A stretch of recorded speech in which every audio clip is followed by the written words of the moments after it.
Je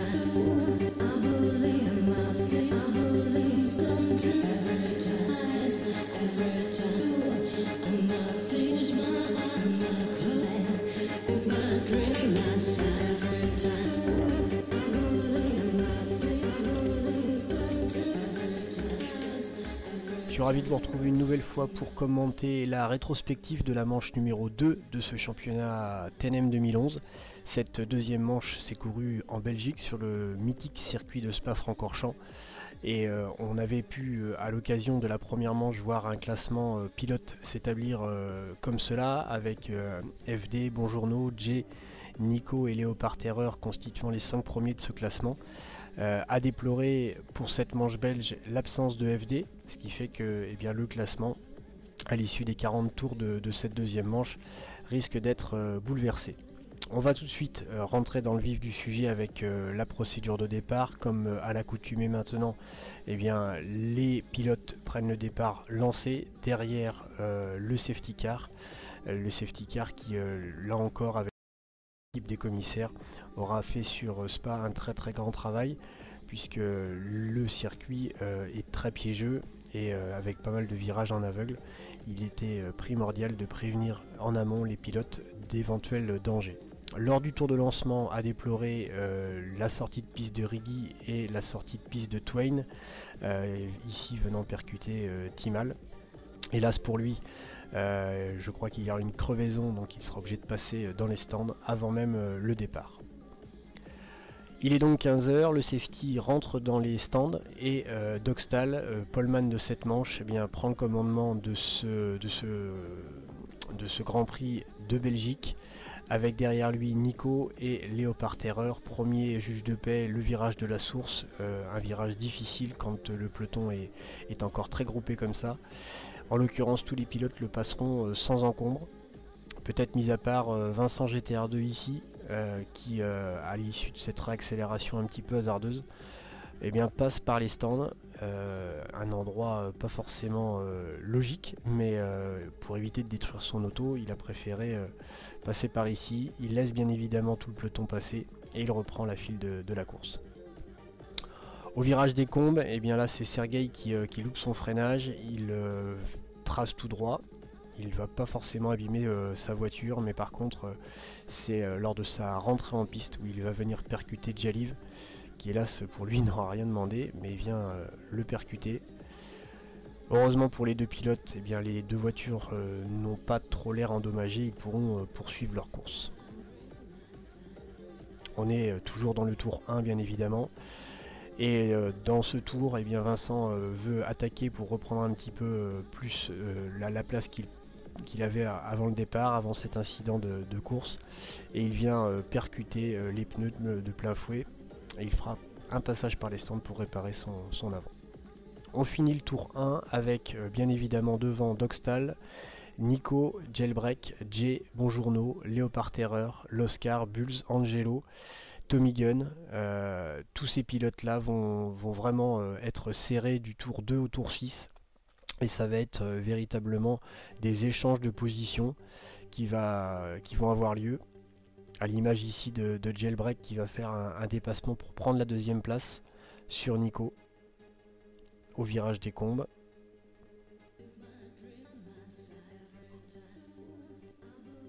Et comme je disais, certains pilotes vont faire le yo-yo, à l'image de Léo qui passera de la 3e à la 6e, puis la 4e, et enfin la 3e place à l'issue du 6e tour. Preuve que le circuit exigeant de Spa n'a pas été une barrière pour une belle bagarre en tête du peloton.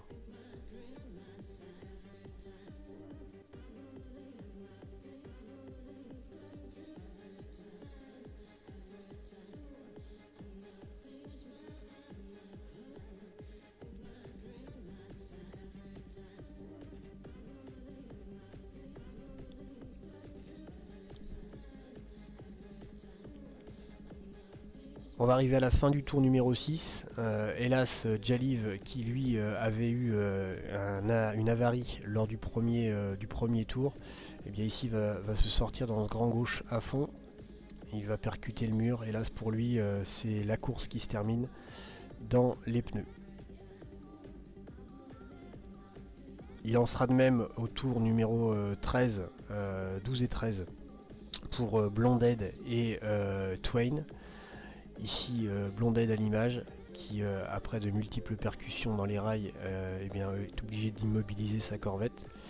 Quant à Twain au tour numéro 13, il rentre au stand et il ne pourra plus en sortir. Je pense que les mécanos auront décidé d'immobiliser la voiture. On est au tour 13 encore et là dans la course, position dans les hauts du classement. Hélas, une petite touchette entre Bonjourno et Léopard Terreur les envoie tous les deux dans les pneus. Sans gravité pour les deux pilotes. Par contre, Angelo va venir leur griller la 4e place. Hop. Et hop.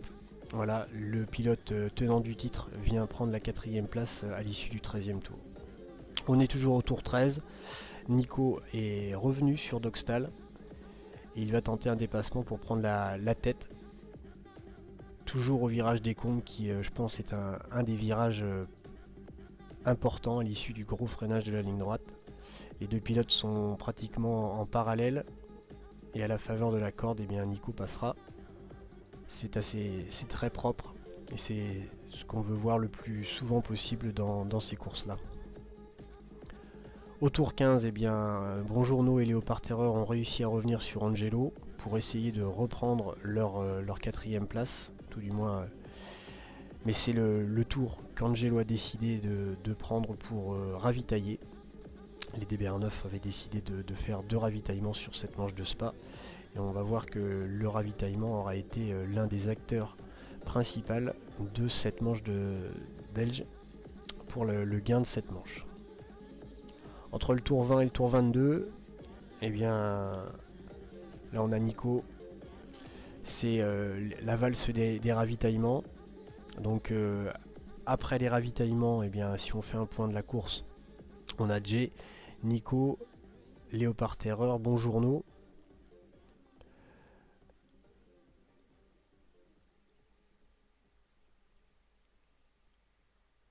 Zo en 5e position.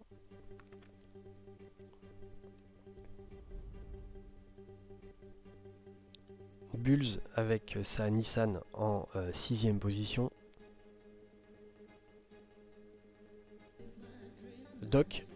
Dogstal en 7e position. Jailbreak en 8e. Angelo. L'Oscar en 10e position. Tommy Gun en 11e.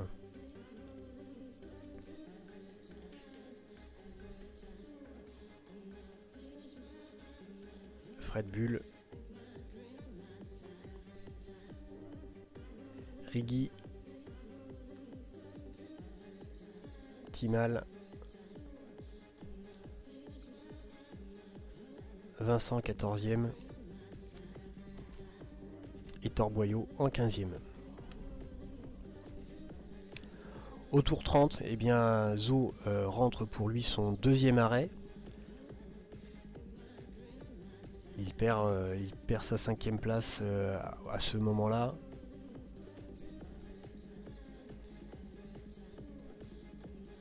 Et au 37e tour, eh bien, c'est le moment où je dirais la course s'est jouée pour Jay et Nico, puisque Jay rentre au stand pour ravitailler, alors que Nico lui ne fera qu'un seul arrêt.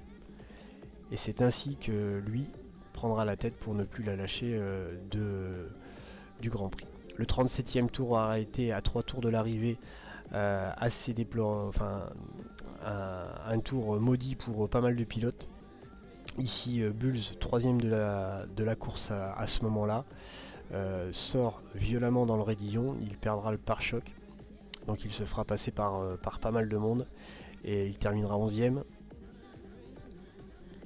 Dans le même esprit, Tommy Gun, alors 6e, est possible de faire de belles choses sur cette manche. Eh bien, se percute le rail une première fois dans le 37e tour. et à l'amorce du 38e, sans doute déconcentré et énervé par cette perte de contrôle, eh bien perdra le contrôle aussi dans le raidillon à l'amorce du 38e tour ici. C'est dommage puisque Tommy nous a confié qu'il était plutôt bien et qu'il avait été vraiment déçu de sa personne pour avoir fait ces 2 erreurs. Ce qui le prive d'un bon résultat sur cette manche de Spa, mais le championnat est long, il aura encore d'autres raisons de briller sur ce championnat-là. Et enfin, eh bien, le suspense aura été jusqu'au bout, puisque au dernier tour, on est dans la voiture de Léopard Terreur, à leur 4e, et on est dans le dernier secteur de Spa. Il remonte sur Dogstal à court d'essence, tout du moins il économise un maximum et il ne cherche même pas à défendre sa 3e place. Il veut finir la course Dogstal, donc il laisse passer, il ouvre la porte à Léo qui lui avait fait 2 arrêts. Et Dogstal lui finit sa course 4e avec Bonjourno vraiment très près de lui. Il fallait pas 500 mètres de plus. Je suis ravi d'avoir pu commenter cette 2e manche. Au final, à l'issue de cette 2e manche, eh bien, le classement, comme je le disais, est bouleversé. On a en tête Nico, Jay, Bonjourno, Léopard Terreur et Dogstal qui constituent les 5 premières places de ce championnat. Donc les points sont très serrés et d'ores et déjà on vous donne rendez-vous le 19 février sur le Nürburgring en Allemagne avec, on l'espère, des températures un petit peu plus chaudes, parce que depuis le début de ce championnat, eh bien c'est vrai que les pilotes courent sur des pistes très froides. Je vous souhaite bon entraînement d'ici là et au 19 février. Merci à tous, au revoir.